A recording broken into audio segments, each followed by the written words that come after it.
नमस्कार साथियों, आशा करता हूँ आप सब अच्छे होंगे। देखिएगा, 14 मई को एग्जाम जो है, पहली पाली 9:30 बजे स्टार्ट होगी, सेकंड जो पाली है वो 2:30 बजे स्टार्ट होगी। सीसेट का पेपर सेकंड पेपर है। एक महत्वपूर्ण सेगमेंट ये बन जाता है कि लास्ट मोमेंट पर अपने जो बचे दिन 10 दिन है, इसमें तैयारी को बेहतर आयाम कैसे दिया जाए। तो बहुत सारे बच्चों को लग रहा होगा कि हाँ, अब वर्तमान में सीसेट जो है एक डर का विषय बना हुआ है, नंबर अच्छे नहीं आ पा रहे हैं या मॉक टेस्ट में देने में दिक्कतें पैदा हो रही हैं, अब क्या करें, ये रणनीति क्या बनाए। तो हम बहुत कम समय में हम बिल्कुल बेस्ट स्ट्रेटेजी के साथ खेलने का प्रयास करेंगे। तो आइएगा चर्चा कर लेते हैं कि पहले जानेंगे कि यहाँ पे यूपीपीसीएस के सापेक्ष में अगर देखा जाए तो एग्जाम 14 मई को ही है, तो डेफिनेटली है। एडमिट कार्ड भी सबके जारी हो चुके हैं। जिन लोगों ने एडमिट कार्ड जारी नहीं निकाला है वो निकाल लीजिएगा। उस सेंटर को देख लीजिएगा कि आपका सेंटर कितनी दूर पड़ा हुआ है, जिससे कि वहां रहने की या जाने की व्यवस्था जो है आप उसे पहले से ऑलरेडी कर सको। और अपने एडमिट कार्ड पे ये जरूर देख लीजिएगा कि आपका फोटो क्लियर है, सिग्नेचर क्लियर है या नहीं है, कुछ और मिसअंडरस्टैंडिंग तो नहीं है। ये सारी चीजें आप लोग पहले से नोट डाउन कर लीजिएगा, राइट। तो आइए सीसेट के बारे में जान करें। तो यहाँ पे GS2 जो पेपर है ये सीसेट के नाम से जाना जाता है।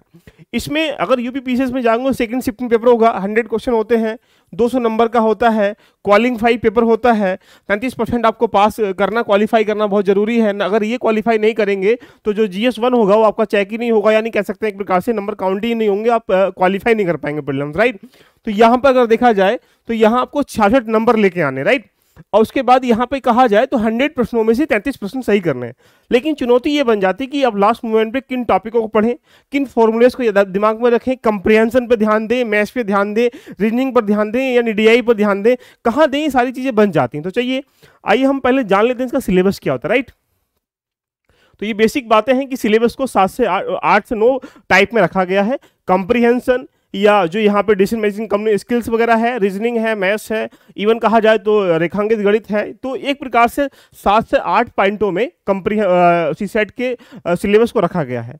लेकिन ये सब चुनौतियां अब ये बन जाती कि लास्ट मोमेंट पे अपनी तैयारी को आधार कैसे दें, राइट। तो आपको पता होगा कि अगर लास्ट मोमेंट पे अगर हम ये देखें कि हमें 100 प्रश्नों में से लगभग 60, 70, 80 क्वेश्चन तक जाना है करने के लिए, और मुझे यहाँ 3 क्वेश्चन सही कर रहे हैं, तो ऐसा कोई विद्वान पैदा नहीं हुआ इस संसार में या कहीं भी जाएगा वो 33 क्वेश्चन सही करेगा निकल आएगा, ऐसा नहीं हो सकता ना। तो वहां पे आपको कहना कि संशय पैदा होता है। तो ये प्रश्न बन जाता है कि पहले ये देखें कि हमारे हिंदी में 20 से 22 क्वेश्चन आते हैं। अब ये 20 से 22 क्वेश्चन कहाँ कहाँ से आते हैं ये भी जानेंगे। इंग्लिश में देखा जाए तो 12 से 15 क्वेश्चन आते हैं, ये भी हम लोग जानेंगे। कंप्रीहेंशन में यहाँ पे 20 से 22 क्वेश्चन, जिसमें कम्युनिकेशन स्किल जो है ये भी एक प्रकार से गंभीर विषय बना हुआ है कि इसको कैसे हम लोग सही तरीके से कर पाए। आगे अगर हम लोग मैथ्स की बात करेंगे तो मैथ्स के भी 20 से 22 क्वेश्चन दिए गए होते हैं। रीजनिंग की बात करेंगे तो यहाँ पे 18 से 20 क्वेश्चन दिए गए होते हैं। अब तुम्हारे पास ना तो इतना टाइमिंग है कि सबको तुम रेडी कर पाओगे, ना ही तुम्हारे पास इतना एक प्रकार से दिमाग होगा कि आप इन सब चीजों विशेष अध्ययन कर सकोगे। अब तुम्हें करना क्या है, अब तुम्हें सिर्फ एक ही काम करना। देखिएगा, कुछ मत करिएगा, लास्ट मोमेंट में जो बचे हुए 10 दिन है, अगर आपको डर लग रहा है कि अभी भी हम लोग क्वालिफाई नहीं कर सकते हैं, तो मैं ये कह सकता हूं कि 10 दिन में भी सीसेट को आप क्वालिफाई कर सकते हैं। कैसे कर सकते हैं? आपके पास एक ही ऑप्शन है कि आप लास्ट ईयर के कम से कम 10 से 15 साल के लास्ट ईयर के PY उठा लीजिएगा। यानी यहां एक साल में 100 क्वेश्चन आ रहे हैं, 10 साल के उठाएंगे तो कितना हो जाएगा, 1000 क्वेश्चन हो जाएगा। यानी आप यहां 1000 क्वेश्चन नहीं कर रहे हैं, 1000 तरीके सीख रहे हैं, 1000 कंसेप्ट समझ रहे हैं, 1000 प्रकार की प्रवृत्ति के प्रश्न जानने का आपको प्रयास कर रहे हैं। तो अगर आप इतने प्रवृत्ति के प्रश्न जान जाओगे तो ये श्योर है कि 33% जो है 100 से सही हो ही जाएंगे, ये दावा है मेरा। उसके बाद यहां पे अगर लगता है कि कहां से उठाया जाए, ये भी प्रश्न जाता है। देखिए, अब वो समय नहीं है बड़े बड़े नोट्स इकट्ठे किए जाए, कोचिंग से कोई इकट्ठा किया जाए, मार्केट से कोई बुक्स खरीदी जाए। उसके लिए PYQ के लिए या तो आप शिल्पी का ले सकते हैं, यूथ का ले सकते हैं, या दिशा पब्लिकेशन का किसी का भी एक का उठा लीजिएगा जिसमें सोल्ड पेपर हो, ना कि अनसोल्ड नहीं चाहिए, सोल्ड पेपर चाहिए। और वहां पे सिर्फ ये देखो कि ये जो प्रश्न आया है ये प्रश्न कैसे सही हो सकता है, इसकी क्या कंसेप्ट है, इसका क्या बेसिक आधार है। तो मैं मूलतः ये कह सकता हूं कि अगर आप सिर्फ इनको कर लेते हैं तो मैं चैलेंज के साथ ये कह सकता हूं कि 1000 प्रश्न करने के बाद आप 40-50 क्वेश्चन सही करने की भूमिका में आ जाएंगे, राइट। अब बात कर लेते हैं कि अब हमें यहां किन तरह से स्टूडेंट के बीच में भ्रम फैला हुआ है। अभी मार्केट में देखा जाए या यूपीपीसीएस की इस अवधारणा में देखा जाए, 3 तरह के प्राणी होंगे। एक वो प्राणी होंगे जिनके 100 में से 70-80 क्वेश्चन मॉक टेस्ट में आ रहे होंगे, यानी ये अपने आप को स्ट्रॉन्ग समझ रहे होंगे। तो यहां लाइटली उनको भी नहीं लेना है। कम से कम आप रोज डेली 1-1.5 घंटा 2 घंटा दीजिएगा। जो अभी आपके कुछ वीक एरियाज हैं, क्या पता मान लो अगर यहाँ 70 क्वेश्चन कर पा रहे हो, 30 क्वेश्चन आप अभी नहीं कर पा रहे हो और यही 30 एग्जाम में आ जाते हैं, इस कंसेप्ट से क्या होगा तो वहां आप कहीं ना कहीं डिमोटिवेट हो जाएंगे। इसीलिए अपने आप को इतना मजबूत फील मत कराइएगा, ओवर कॉन्फिडेंस में लेके मत जाइएगा। अभी भी तुम्हारे पास समय कि 10 दिन में कुछ ऐसे वीक एरियाज पे कमांड कर सकते हैं जो यहाँ पर अपने अच्छे नंबर लाने के लिए प्रयासरत हो सकते हैं। हाँ, ये श्योर है कि कहीं ना कहीं कंफर्ट जोन में है ये। रही बात इनकी, ये ऐसे विद्यार्थी होंगे इनके मन में थोड़ा सा हलचल पैदा हो रही होगी, कर भी पाएंगे नहीं कर पाएंगे, ये वो लोग वो सोचेंगे देखा तो था एग्जाम में, ये प्रश्न देखा है, ये तरीका देखा है, करा है हमने, लेकिन वहां याद नहीं आया। इसका मतलब इनके पास अभी प्रैक्टिस की कमी है। इनके पास नॉलेज है, प्रैक्टिस है, लेकिन थोड़ा सा और क्या करना है, इनको गेन करना है, अपने कंसेप्ट को फॉलो करना है आगे। ये बेचारे क्या है, इनके पास नॉलेज तो है लेकिन इनके पास अभी प्रैक्टिस नहीं करी इन लोगों ने, इन्होंने कंसेप्ट को क्लियर नहीं करा है। तो इनको जरूरत किस चीज की है, प्रैक्टिस की जरूरत है। लेकिन ये जो प्राणी बैठे हुए हैं जिनके 40 से 30 नंबर के क्वेश्चन सही हो पा रहे हैं, ये बिल्कुल बॉर्डर में बैठे हुए हैं। इनकी जो नैया है, जिनकी नाव है, वो लहरें ले रही है, डगमगा रही है। अब ये भ्रमित करने का आपके पास एक ही रास्ता आपको बता रहा हूं कि आपको अपने आप को डिमोटिवेट नहीं करना है। 10 दिन में किसी भी टीचर से, किसी भी कोचिंग से, किसी भी किताब से पढ़ के आप सीसेट क्वालिफाई नहीं कर सकते। लेकिन क्या करके कर सकते हो, एक ही रास्ता है कि आप जाइएगा, लगभग 10 से 15 साल के जो पेपर हैं, 10 साल के पेपर तो कम से 10 साल के पेपर यहां उठा लीजिएगा, 10 साल के पेपर उठाइएगा, और एक साल में 100 क्वेश्चन आते हैं, 10 साल में 1000 क्वेश्चन। यानी आप अगर एक दिन में 100 क्वेश्चन करेंगे, 10 दिन में जाके 10 सेट कर पाएंगे, सोचिएगा। तो यानी आपको अब 1 से 2 घंटा सीसेट पे कन्वर्ट कर देना है। इससे क्या होगा, कंसेप्ट बिल्ड हो जाएंगे आपके। कंसेप्ट के साथ क्या पता वहां से यूपीपीसीएस आज भी 40 से लेकर 50% जो क्वेश्चन होते हैं वो पीवाईक्यू से लेके आता है। अब 100 से 40 क्वेश्चन अगर पीवाईक्यू से जाएगा, पास करने के लिए आपको 33 क्वेश्चन चाहिए, तो यानी आपका बेड़ा पार हो जाएगा। इसीलिए जरूरी है कि आप सिर्फ ये काम करिएगा, ये प्रैक्टिस फोकस करिएगा, ये अपने आप को इतना लाइटली ना लें। ये भी ध्यान रखना, कभी कभी बीच बीच में आधा पौन घंटा लगभग पर डे दीजिएगा, जो वीक एरिया से वो कवर हो जाएंगे, राइट।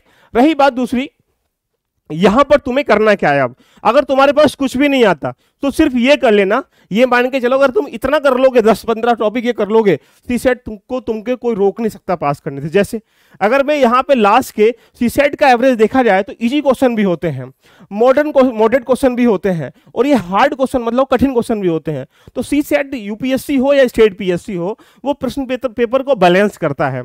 आपको लगता होगा कि हाँ 10-20 क्वेश्चन देखने में बड़ा मजा आता होगा, लेकिन उससे सीसेट क्वालिफाई तो नहीं हो रहा ना।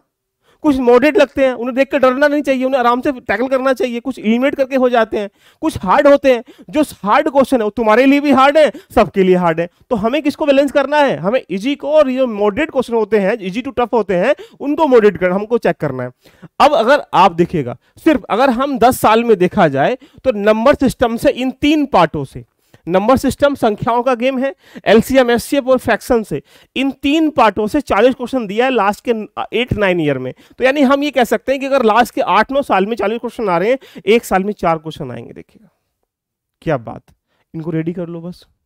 कहां से रेडी करना है, आप जाइएगा प्लेलिस्ट में, प्लेलिस्ट में सीसेट का ऑप्शन है, सारी वीडियो देख डालिएगा आराम से करके। आप सो रहे हो, लगा के सो जाओ, कंसेप्ट निकलते हुए चले जाएंगे दिमाग में, राइट।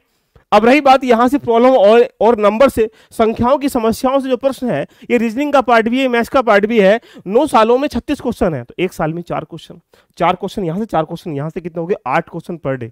अब पर ईयर आना, सोचो। तो इस टॉपिक को भी इग्नोर नहीं मानना है। रही बात डीआई की, यहां की बात करेंगे तो डीआई से 34 क्वेश्चन है 9 साल में, एक साल में 936 4 क्वेश्चन दे रहा है, तो यानी यहां पे 4 क्वेश्चन कितना हो गया, 12 क्वेश्चन। तो ये बड़ा इंपॉर्टेंट बता रहा हूं आपको, सिर्फ इनको तो पढ़ना ही पड़ेगा। इनको तुम नहीं पढ़ोगे, सोचो कि तुम्हारी बात की जो नैया है वो डूब जाएगी और नहीं निकल पाएगी। उसका चलते हैं परसेंटेज पे, 8-9 सालों में 36 क्वेश्चन देखने को मिले ऐसी सेट में, एक साल में 4 क्वेश्चन, कितना हुआ देखो, 4 और 4 कितना 8 और 4 कितना 12, 12-4 कितना हो गया, यहाँ पे 16 क्वेश्चन अभी तक हम कर चुके हैं इन टॉपिकों से। ओनली यहाँ पे 5-6 टॉपिक हो चुके हैं, देखिए। आगे चलते हैं, टाइम एंड डिस्टेंस से 18 क्वेश्चन 8-9 सालों में, यानी एक साल में 2 क्वेश्चन तो आना ही आना कंपलसरी है। 16-2 कितना हो गया, 18 क्वेश्चन हो गए। आगे चलते हैं एवरेज से, 9 सालों में यहाँ पे 17 क्वेश्चन देखने को मिले हैं, यानी एक साल में 2 प्रश्न तो आने वाले हैं। 18-2 कितना हो गया, 20 क्वेश्चन हो गया। आगे चलते हैं रेशियो के, 8-9 सालों में यहाँ पे 14 क्वेश्चन है, एक साल में 2 क्वेश्चन तो कंपलसरी है, 1-2 तो आएंगे ही आएंगे, तो 18-2 कितना हो गया, 20 क्वेश्चन हो गया। आगे चलते हैं टाइम एंड वर्क से, 13 क्वेश्चन देखने को मिले हैं 8-9 सालों में, तो यानी एक साल में 1 क्वेश्चन तो कंपलसरी है, 2 भी आ सकता है, तो यानी कितना होगा, 20-2 22 क्वेश्चन यहां से बन जाता है। आगे चलते हैं क्लॉक एंड कैलेंडर से, 13 क्वेश्चन देखने को मिले 8-9 सालों में, तो यानी हम ये कह सकते हैं कि एक साल में 1 तो कंपलसरी है, लेकिन एक और भी आ सकता है। तो अगर 2 काउंट करें कितना होगा, बोलेंगे 24 क्वेश्चन। परमुटेशन कॉम्बिनेशन से अगर हम लोग बात करें तो 10 क्वेश्चन देखने को मिल रहे हैं। और 10 में से ये मान के चले कि लास्ट के 8-9 सालों में 10 क्वेश्चन आ रहे हैं, तो एक तो कंपलसरी है, एक वो भी आ सकता है। तो अगर एक भी काउंट करेंगे तो कितना, 25 क्वेश्चन के आसपास में इन टॉपिकों से बता रहा हूं, देख लीजिएगा। क्लियर है यहां तक? अब इनके बाद बाकी रहा सारा कंप्रीहेंशन, तो लास्ट मोमेंट पर इनको तुम रेडी कर लेते हो तो मैं चैलेंज के साथ कहता हूं कि आप ध्यान रखना डेफिनेटली पास कर सकते हो। ये इसीलिए यहां अर्थमेटिक में सिर्फ ये 8 टॉपिक मैं आपको दे रहा हूं। इन 8 टॉपिक को स्क्रीनशॉट ले लीजिएगा और इसको 1 बाय 1 करके आप पढ़ लीजिएगा। यहां से मैथ्स के जो आने वाले 20 से 22 क्वेश्चन है उनको बहुत आराम से तुम रेडी कर पाओगे, ये मैं चैलेंज करता हूं। राइट, आगे चलते हैं। अगर हम लोग यहाँ पे हिंदी की बात करेंगे तो हिंदी में 20 से 22 क्वेश्चन देखने को मिलेंगे। अब ये तो है नहीं कि तुम महारथी हो हिंदी के आप सारे प्रश्न कर पाओगे। बैलेंस रखो कि मुझे 10 क्वेश्चन सही करने हैं, 10 क्वेश्चन हिंदी से सही करने हैं, 10 इंग्लिश से सही करने कितना हो गया 20, 15 मैथ से करने कितना हो जाएगा 35, और 15 रीजनिंग से करने कितना हो जाएगा 50। और यहाँ पे कंप्रीहेंशन तो अभी साफ साइड में रखा हुआ है, जहां पे 20-25% दिए जाएंगे वहां 10 से 15% आप सही कर सकते हो। 65 क्वेश्चन का लेवल में आपको बता रहा हूं जो आपको यहां बैलेंस करना हो। तो यहां पे हिंदी में अगर आप इतना कर लीजिएगा, वर्ड वालों को जान लीजिएगा, विराम चिन्ह कहां लगाते हैं, शब्दों की रचना कैसी होती है, उनका अर्थ क्या होता है, समास क्या होता है, यहाँ पे कुछ क्रियाएं क्या होती हैं, विलोम शब्द क्या होते हैं, पर्यायवाची क्या होते हैं, कुछ बेसिक अगर लास्ट ईयर के पेपर सही कर लेंगे तो ये मान के चलेंगे 10% तो आराम से हो ही जाएंगे। तो मैं ये कहना चाह रहा हूं कि आपसे आप अब कुछ मत करिएगा, आप आंख बंद करके एक ही काम करिएगा, लास्ट के 10 ईयर के जो पेपर हैं उनको उठाओ और उनको उठाने के बाद यहां पर 1 बाय 1 करके ध्यान रखना, सोल्यूशन करना स्टार्टिंग कर दीजिएगा। आपकी जो नैया है ये आराम से पार हो जाएगी। मैं चैलेंज के साथ बोलता हूं, ये पूरी पीडीएफ जो है आपको नीचे के दिए गए लिंक पर मिल जाएगी, आप वहां से डाउनलोड कर लीजिएगा टेलीग्राम चैनल पे और आराम से इसको करने का प्रयास करें। आई होप, मुझे लगता है कि सारी चीज़ें अच्छी चली होंगी। अभी हम यहाँ पे कुछ सीसेट की मैराथन लेके आने वाले हैं, जहाँ पर 3-4 घंटे के आसपास क्या होगा, पूरी मेन जो क्वेश्चन है, मेन जो टॉपिक है उन पर आपकी ब्रीफिंग में कर दूंगा। तो ठीक है दोस्तों, मिलते हैं नेक्स्ट सेशन में। All the best, love you all, bye bye, take care.